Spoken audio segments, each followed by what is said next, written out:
रक्तवर्णा पद्मनेत्र सुहास्यवदना कन्दापि समाना दण्डकमण्डलोदर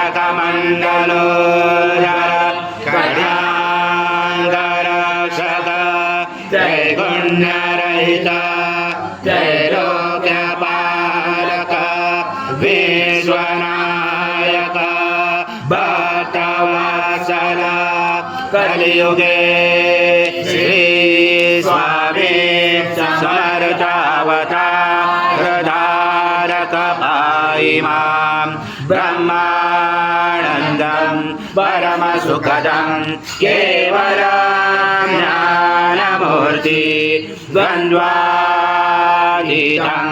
गगनसदृशं तत्त्वमशादिलक्ष्यम् एकं नित्यं विमलमचलं सर्वदी साक्षिभूतं भावातीतं त्रिगुणरहितं सद्गुरुं प्रणमामि।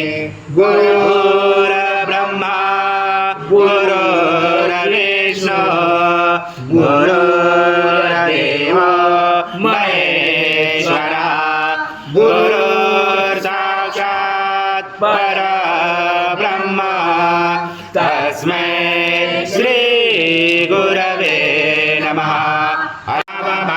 स्वाहा कृतं भक्षं भक्षयाम्यहम् आज्यं स्वरमहाराज्यं यज्ञे प्रतिष्ठम् आज्यं पवित्रं परमं स्नानात् ते प्रकुर्यादिदं श्री सद्गुरु स्वामी समर्थ महाराज देवताभ्यो नमः। घृतस्नानं समर्पयामि घृतस्नानान्तरेण शुद्धोदक स्नानं समर्पयामि सकल पूजाते सर्व उपचाराते गन्धपुष्पं समर्पयामि शेष उपचाराते प्रार्थना पूर्वक नमस्कारं करोमि। विष्णु चं रुद्र चं इंद्र चं अग्नि चं वायु चं सूर्य चं चंद्रमा चं ब्रह्म पूर्वोत्तरम् अनादिपूर्व मध्यार वणादि तदनन्तरम् अनुस्वार परतरा तारेण रुचितम् एतत्त्वमनुस्वरूपं गकार पूर्वरूपम् अकारो मध्यमरूपम् अनुस्वार शान्तरूपं बिन्दुरुधरूपं नाद सन्धानं सहिता सन्धि सहिता गणेश विद्या गणतरुज्जयन गायत्री छन्द गणपति देवता ओम गणपते नमः। एकदन्ताय विद्महे वक्रतुण्डाय धीमहि तन्नो दन्ति प्रचोदयात्। ओम पूर्णब्रह्माय विद्महे परमांसाय धीमहि तन्नो स्वामी प्रचोदयात्। श्री सद्गुरु स्वामी समर्थ महाराज देवताभ्यो नमः।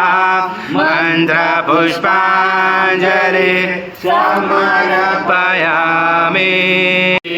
सद्गुरु स्वामी समर्थ महाराज देवताभ्यो नमः। प्रार्थना पूर्वक नमस्कारं करोमि। हरि ओम तत्सत् हरि ओम तत्सत् हरि ओम तत्सत्। श्री स्वामी समर्थ जय जय स्वामी समर्थ। श्री स्वामी समर्थ जय जय स्वामी समर्थ। महाराज श्री स्वामी समर्थ जय जय स्वामी समर्थ। श्री स्वामी समर्थ जय जय स्वामी समर्थ।